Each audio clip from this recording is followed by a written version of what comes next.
What is up, guys? Today on the Footballguys Dynasty Football Show, we're diving into a 2024 post-draft rookie mock draft. But with our twist that we like to do here, it is definitely duplicated out there, but it's ours. This or that. What we're looking at is we're making draft picks of the 101 through whatever we get through. Heck, we might just go 4 rounds and just piss everybody off. And we say, hey, what's the 101 worth? Is it worth, I don't know, CeeDee Lamb? Is it worth whatever Jeff gives us on the value?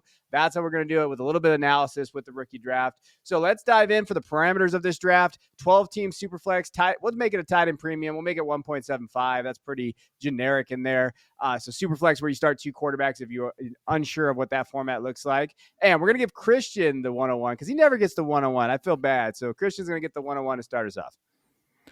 Cool, thanks. Caleb Williams, easy pick. In Superflex leagues, I struggle to justify taking anyone but Caleb here. I know, Jayden Daniels has a case because of the rushing upside, and I think Marvin Harrison Jr. is a more stable asset. But in Superflex, we know that quarterbacks are king. I believe that Caleb Williams is already a top 7 or 8 dynasty quarterback as he enters the league into one of the best situations, nay, the best situation a first overall pick has ever seen. So Caleb Williams is the easy 101 for me. I was in a draft the other day, and I drafted Marvin Harrison Jr. at the 101, but that's also because I had the 102, and I took Caleb Williams at the 102. So I just wanted to mess up the algorithm a little bit. Now, You took Caleb Williams at the 101, and his value is equal to CeeDee Lamb. So this or that. Are you taking Caleb Williams or CeeDee Lamb? Caleb Williams. 200 target CeeDee Lamb, by the way. He's just gonna be targeted like a madman in that offense. Ryan Flournoy erasure. We don't do that on this podcast. They got a real true third starting wide receiver now, so they're ready to roll. All right, Jeff. 102. Where are you going? Marvin Harrison Jr. at the 102. I think that as rough as the landing spots were throughout the draft, we knew kind of had a really strong idea he was going to be an Arizona Cardinal. He's playing with Kyler Murray. Outside of Trey McBride, they don't have other targets. That's a fantastic landing spot. It's one of the few players that kind of survived any dip of value because of where they ended up. So I think he's locked in at the 102 right now. If you really need a quarterback, realistically, if you really need a quarterback, you should be trying to trade probably this pick to maybe move back a little bit for somebody that might be set at quarterback. But that's kind of my take there. So right now on the value, would I take Marvin Harrison Jr. or would I take Breece Hall? And so first off, I don't know if we mentioned it. We pull these values from Dan Hendry's trade value chart that he does every month. Dan's going to have a new one coming up probably this week, I imagine, because of when he releases them. So the one we pulled it off was the April. And so that was the beginning of April value chart. So things may have shifted slightly, but he had Breece Hall relatively equal to Marvin Harrison's value. I'm still sticking with Marvin Harrison Jr. I think that as tempting as Breece Hall is, and the way that he finished last year is exciting. I mean, Marvin Harrison Jr., I'm always probably going to go with the wide receiver, and I think the upside's there to justify that pick. Yep. Kevin, we lose you? No, I thought Christian was going to say something, but it's cool. I'll just go on. Yeah, I think that I like Marvin Harrison at the 102. I think this is a clear tier as well in terms of where Caleb and Marvin's at. And if you go 1-1 in Marvin Harrison Jr. and you feel like that's your guy, you're pretty solidified. I've had a lot of questions about that in DMs over the last couple of days of like, hey, I have Kyler and I have, Joe Burrow and I really need that wide receiver one. Like, the super flex, what's a good term for these guys? The super flex guys, the hardcore guys will always say take quarterback. I don't think it's always like that. I think it's best player available sometimes in terms of what your team needs too. Like I do think that dictates that. And if you don't have a lot of other picks and you feel like you don't like the wide receivers at the beginning of the second round, let's say you didn't earn the 101, you had the 101 and 102. But these two guys are pretty much the clear tier for me in that range. Yeah, and Breece, I like Breece, but if I'm trading 102, I'm getting Bijan. And that's where I would be comfortable moving to 102. I do think you should be proactive right now if you're sitting at maybe the 103, 104, maybe even 105, and somebody at that 102 does need a quarterback, because if you go out there and kind of plant that seed in their ear that, hey, you're still going to be able to get a quarterback, or are you thinking about taking a quarterback over Marvin Harrison Jr., you kind of eliminate that temptation from them going with Harrison Jr. at the number 2 pick, you go up, and some of those prices to move up could be pretty nominal, can not be that bad if they've already married themselves to maybe the idea that I should take a quarterback at this pick. Yeah. All right, I'm at the 103, and definitely a tier right here. And this really comes down to need probably on your roster and what you're looking at there. But I'm gonna take Malik Nabers. I'm going to stick to our board and our rookie guide as well. And I'm just going to go best player available. And I understand he went to the Giants, and I get that. But I still think he is an absolute stud wide receiver. We've talked about him kind of being his own tier, and I've talked about that many times about kind of being his own tier. I'm comfortable taking a guy like Malik Nabers at his own tier. He's the dominant wide receiver one. And we joke about it. But he's got Drew Lock out there in the wings, waiting to just chuck him every ball imaginable. He's got Chaniel Dones, right? That's what Malik Nabers called him, Chaniel something. And he's still there. I mean, I love the offensive system that he's in.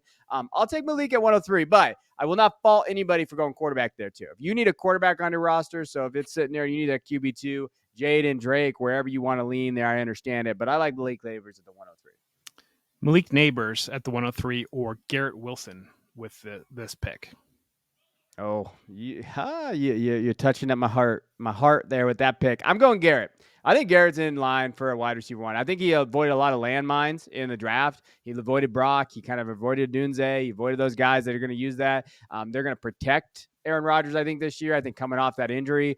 I'm a pretty big Wilson fan. I was talking to someone about this recently, about where they have Wilson and Amon-Ra St. Brown. It wouldn't shock me to see Wilson get close to Amon-Ra St. Brown, even in PPR. I understand he's target guy, but when you're looking at what the targets are going to have to compete with in Detroit, as opposed to, the New York Jets with what they don't have necessarily in their weapons, I'm all aboard the Wilson train. So I would probably move the 103 for Wilson. I'd be pretty comfortable with that.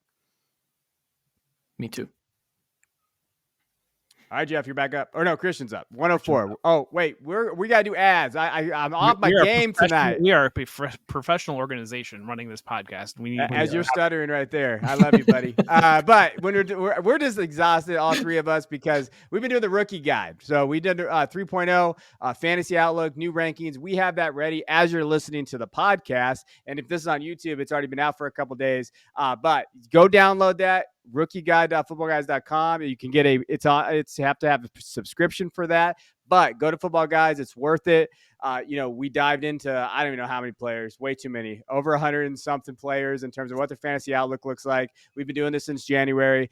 But with that in mind, like this video, let us know what you think. Where are you leaning? Are you leaning Nabers at 103 or a quarterback? How are you looking there? Also, be sure to head to footballguys.com/plans to become a premium subscriber. That is the way that you're going to get this rookie guide 3.0 is through a premium subscription. Elite subscribers at that tier get custom Dynasty, IDP, salary cap, and best ball content for less than $70 annually. Head to footballguys.com/plans to join today. $70 annually. You're talking about maybe $6 a month to get the rookie guide and to get all the other content throughout the rest of the season. It's not that bad. I just did the math in my head. Jeff is correct. It is $6 a month. Look at that. He must be an accountant. All right, we're back at the 104. Christian, where are you at? Jayden Daniels. Jayden Daniels is the 104 for me here. He would be my 103. Just like I talked about with the 101, quarterback is king in Superflex, especially because of the insulated value, but also, just the example would be Anthony Richardson, right? We're looking at Anthony Richardson. He played 2 full games. I think he played in 4 total games, and he is being valued as a first-round pick in startup dynasty drafts right now. So with Jayden Daniels having a similar rushing upside, I've talked about it before, but from just an on-field, how I ranked these guys, Jayden Daniels came in at my quarterback 4. But for fantasy football, we need to consider the rushing upside and what that means in a lineup. Jayden Daniels is the QB2 in fantasy, and so I would be thrilled to get him at 104. I will say I've seen a few actual rookie drafts already, and you might be able to move back a spot and still get Jayden Daniels. A lot of people still have Maye. A lot of people are bumping McCarthy into this tier. To me, Jayden Daniels does separate himself from those guys as far as fantasy production goes long-term as well. I agree with you too. I think that there is separation. I think there's a 103 standing by himself, and it's Jayden Daniels. Now, would you rather have Jayden Daniels or Christian McCaffrey? Wow, it depends on my roster. It does depend on my roster, because if I'm going for a championship this year and my team's kind of aging out, if I didn't earn the 104, then maybe I'd consider going McCaffrey. But to me, I kind of think the upside swing on getting a young quarterback that could be a top 5 quarterback at some point as early as his rookie year, I think that's more valuable than an aging Christian McCaffrey right now. Yeah, I completely agree there. And kind of, they've talked about the separation between the Daniels potentially, and I think maybe that's a more interesting question for Malik Nabers or Christian McCaffrey, but I don't blame you, Kevin, for taking Nabers. Believe in Nabers. So I'm going to go. It's one of those things. Like, I think it just depends on, I have Maye over Daniels. We'll get into that at some point. But I think that if you're looking at the quarterbacks, yes, it is insulated. Bryce Young had an awful year last year, and he still, probably valued as a late first, and no one will really give you a late first. So, like, he didn't drop down too bad. If Nabers has an awful year, like, JSN or one of these guys, how far would he drop in terms of that? But I think that Nabers finds himself into a pretty insulated situation, right? Because let's say he has 900 yards, looks really good, and has some great catches, but the quarterback play is just not there. People are always going to be buying into like, oh, well, once they get a quarterback, he's going to be a wide receiver 1. We were doing that with Allen Robinson. We were doing that with all these guys that we see, DJ Moore, right? Like, we have that. So I don't think it's that crazy to take a wide receiver above those quarterbacks. I don't think if you have 2 quarterbacks you're comfortable with, I think it's just fine. But that's my take there. That's it. Where are you going, Jeff?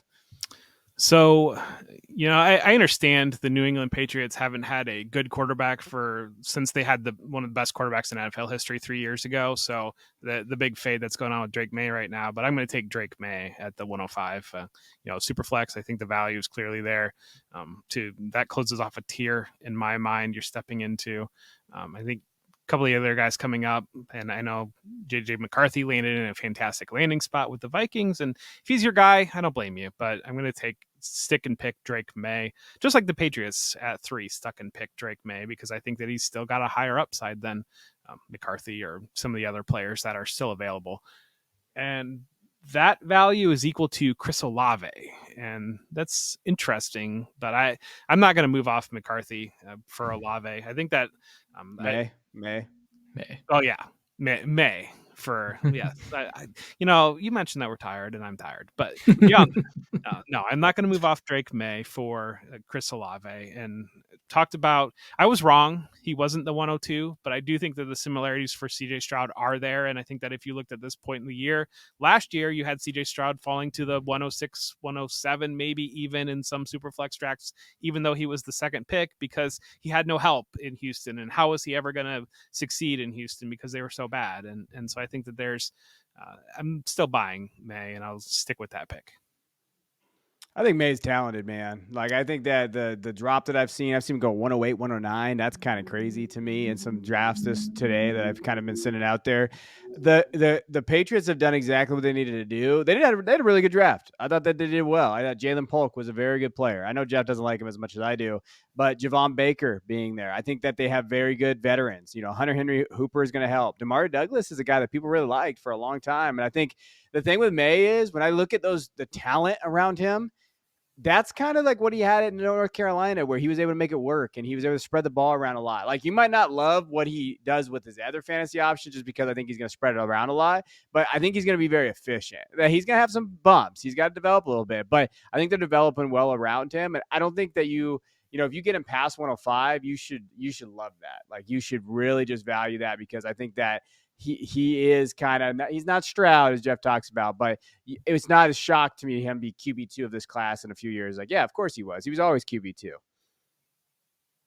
Yeah, for what it's worth, from a real NFL draft perspective, I said, oh, this 1 or 2, 3 selection is going to go down in history probably, because Maye is going to have a 15-year career where he leads the Patriots to the playoffs, and Jayden Daniels is going to get the effects of being on a Washington football team. And so I think that's important too, but just the reason I would flip them for fantasy is, like I mentioned, some of the rushing upside. Maye for what it's worth, Maye's probably going to snag 200 to 400 yards on the ground as well. So it's not like you're getting nothing out of his legs. So I totally understand if you flip those guys. All right. I am up at the 106. So we have Caleb Williams 101, Marvin Harrison 102, Malik at 103, Jayden Daniels at 104, and then Drake Maye at 105. And this is where it gets weird because landing spots are different for these guys. Odunze, people are worried about him being the wide receiver 3 behind Allen and DJ Moore there. A lot of weapons there. Cole Kmet is even out there. Brock Bowers went to Las Vegas. Damn it, Raiders. What are you doing out there ruining my dream for a Brock Bowers perfect landing spot? But we'll talk. We like that a little bit. And this is tight end premium, too, sitting there at the 106. And then my guy, J.J. McCarthy, landed in a great spot. I mean, he's there with Justin Jefferson, at least for this next year. See if the Vikings can handle that.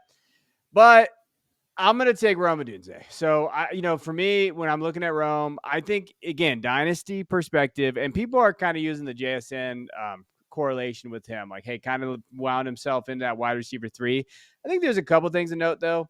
Caleb Williams is a much better quarterback than Geno Smith. And I think that, when you're looking at it from a perspective of dynasty, I would love to have Rome with Caleb Williams for the next 4 years, right? And especially next year. Keenan Allen's probably not going to be on this roster following next year or this year. I have a hard time believing that's going to happen.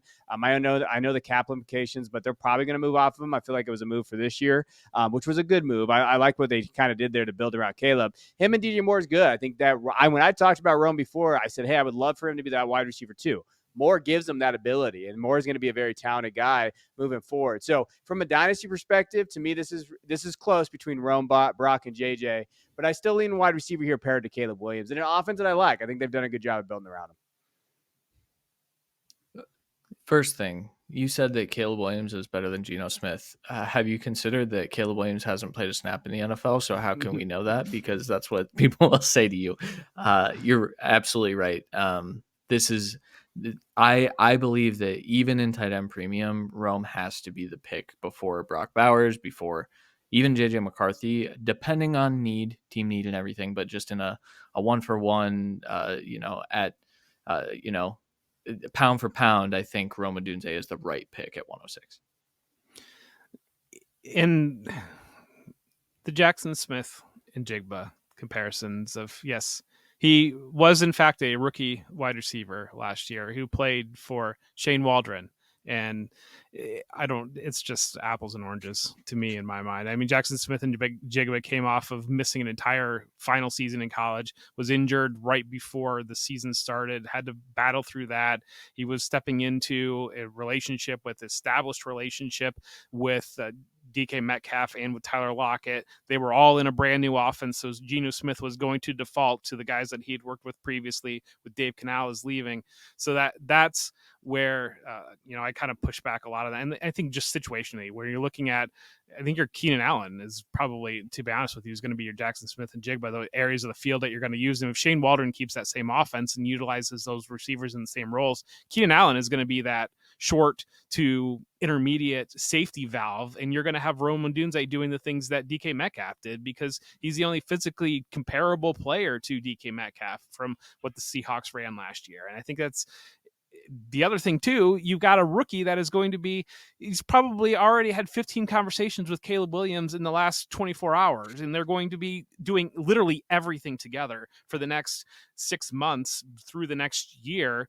That is going to be the easiest relationship to build. And Rome Odunze's ready. There's not development that needs to happen with Odunze. I just think that it's just so apples and oranges. And if there's any dip out there on Rome Odunze because Jackson Smith and Jigba was disappointing last year, then buy it all day. Yeah. Do you have a value for me? Yeah, I actually do have a value for you. Jonathan Taylor at the 106.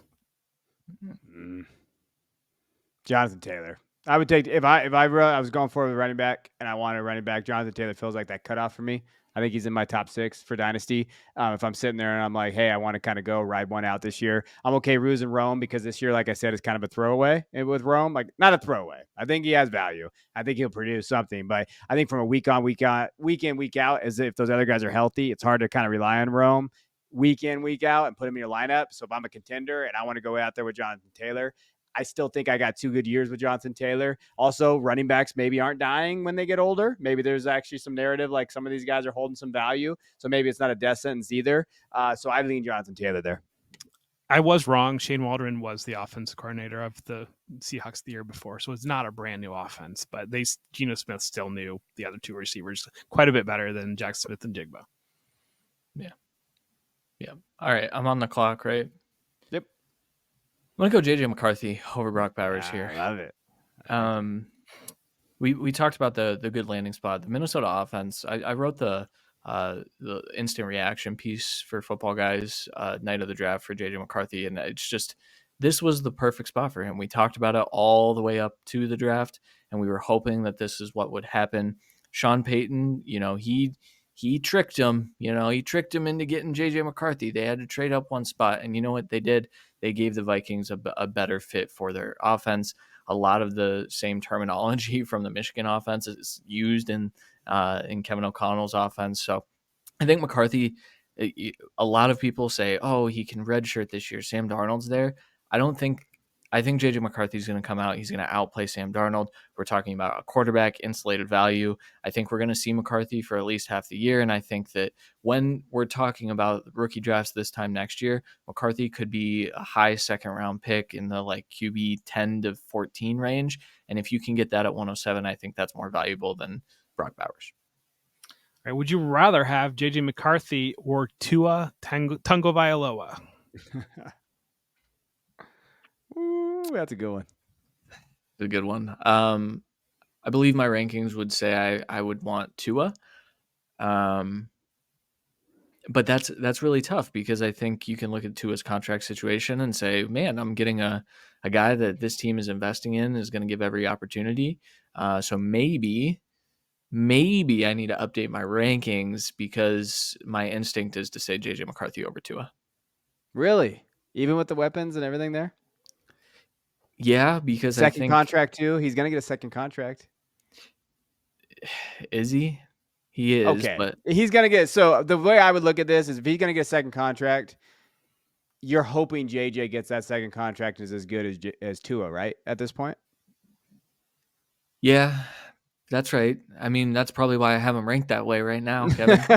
I'm just talking through it. That's I what have we're rookie doing fever, man. I just want the rookies. No, you're right. I think it's Tua. I'm changing my mind.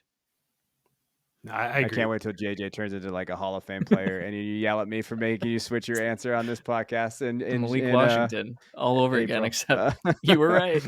Except he went in day 3. Now, I think I do not, for the record, I do not hate JJ McCarthy. And I think that he obviously is great landing spot, great physical tools, and he's a high level processor. And I think he's going to be very successful with the Vikings. The Vikings, I think, for where they sat, I think they did a really good job. Coming into the draft, it kind of clicked to me when the Bills had 2 first-round picks in the Josh Allen draft, and everybody thought they were going to trade both of them to move up. And then they were just patient and let it come to them, and then were able to use the first pick to get Josh Allen, and then we're able to use the second pick to bolster the defense, just like the Vikings did. So the Vikings had a fantastic draft, and JD McCarthy is obviously thrilled, said he was thrilled, and good for him. We're going to move on. I'm going to, at the 108, I'm going to take Brock Bowers. I mean, I think that this closes out a tier, probably, or maybe it's even tier of standing alone by himself. And Brock Bowers or Travis Etienne, and for me, that's easily Brock Bowers, and especially if we're talking about 1.75 tight end premium. I'm going to go. I believe that him being a dramatic talent that will be able to influence things long term. And I saw a lot of pushback on the Raiders using that pick, and it doesn't make sense because they have Michael Mayer, and the Bills last year took Dalton Kincaid, even though they gave Dawson Knox a bunch of money. And I think it's just understanding the way the tight end position, and specifically that there are 2 different tight end positions, and smarter teams are utilizing that as a way to attack a lot of the too high that we're seeing, the ability to make Brock Bowers into your slot receiver, to have an inline tight end on Michael Mayer, to create unbalanced lines and do those types of things. You talk about the breakout with Sam Laporta last year. The Lions did a lot of those types of things, but they used extra linemen or extra formations to be able to free up Sam Laporta and break him free and kind of use him as their slot. And so it's just what these smart teams are doing right now. And the Raiders, I think the Raiders, it's one of those things that was a shocking pick because nobody had mocked that. Nobody had that on the radar. But when you really look at it football wise, they don't have a third receiver. They don't have a slot receiver. And so that is a much, much higher end offense with Brock Bowers able to use that role in developing Michael Mayer as the inline tight end. But that's all I have to say about that. No, quickly. So this is a good example of why you should go get the Football Guys Rookie Guide, because I did the depth chart for the Raiders, and as I was doing the depth chart, we have it separated into quarterback, running back, X wide receiver, Z wide receiver, slot wide receiver, and tight end, so that you get a full picture of what is going on with an offense. And I put Brock Bowers as their starting slot wide receiver, because I think that is going to be the role that he assumes the most. And then I put Michael Mayer as the starting tight end with Brock Bowers as the tight end too. That might not be the case. It might be Brock Bowers as the starting tight end and he's in the slot, but it's an important way to kind of view the offense when you consider it's Brock Bowers or Trey Tucker. I think they're going to have Brock Bowers in the slot a little bit more than Trey Tucker. So go get the rookie guide, because we talked about that a little bit in there.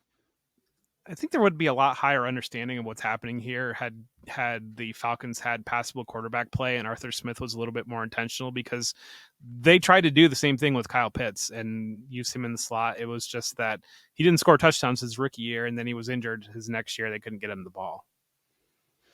And Getsy's offense is really good for tight ends. He turned Cole Kmet into something that Cole Kmet is not. And so if he could do that with Brock Bowers, I think Michael Mayer is just more of an inline blocking tight end. Like, and you don't have to worry about Michael Mayer. Well, if you have him on your roster, you're going to be worried about him a little bit.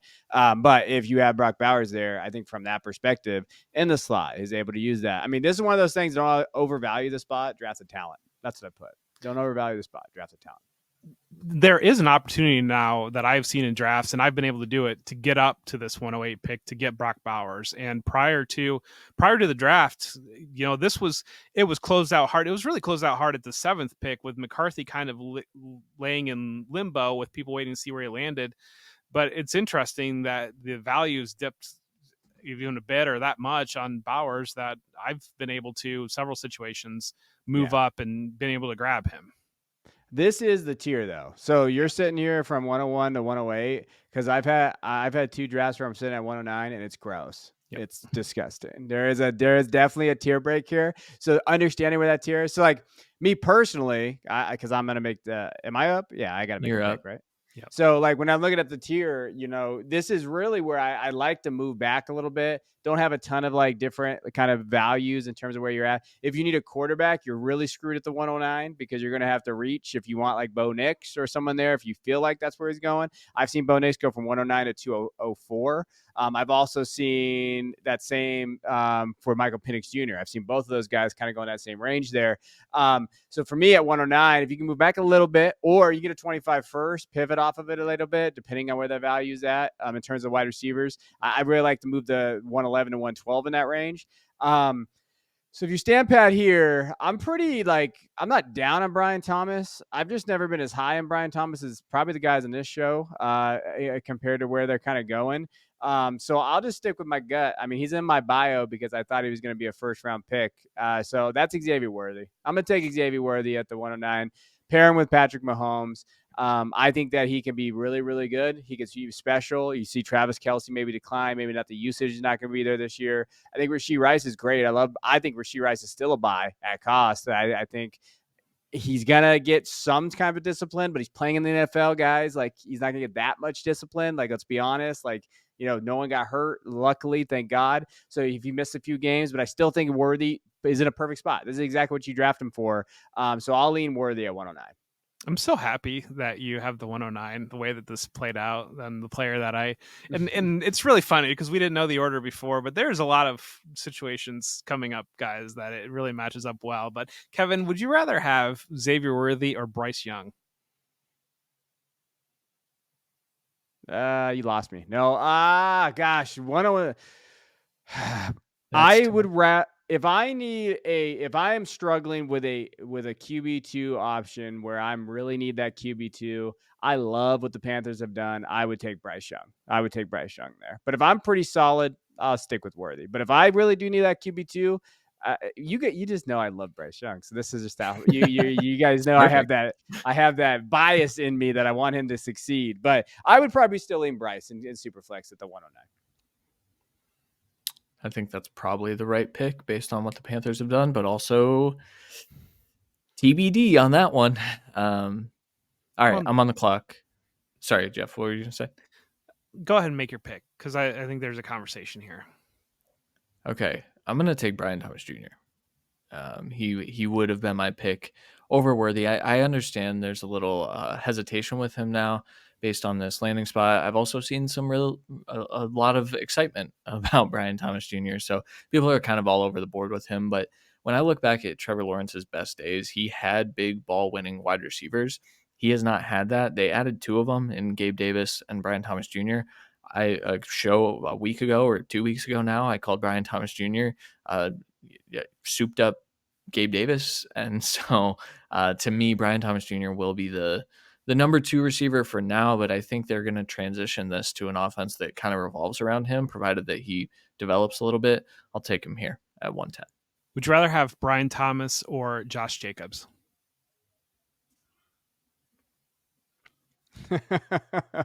That's Christian's guy. It was, and then I didn't really love the Packers fit, and so and now they drafted a day 2 running. I'm going to take Brian Thomas. I'm going to go with what I think will be Trevor Lawrence's long-term wide receiver 1. It's tough though. No, I think I think you make great points. I talked about that when I wrote up the rookie guide with Brian Thomas, the landing spot, how Trevor Lawrence had T. Higgins and he had Justin Ross at Clemson, and he's used to these bigger body receivers. And a lot of what the projection is Thomas is only a deep threat guy. But really, when you've got Gabe Davis already covering that deep threat, and you've got Christian McCaffrey serving as that slot and probably the primary receiver in that first year, you can develop Brian Thomas to be that slot, or to be that slant runner, to be that work in the intermediate. And that's the biggest thing, that if he's able to make that development, that's where you reach the high end. But I think it's interesting from what I've seen, it seems to be a general consensus that he's standalone wide receiver 4 in a tier of his own.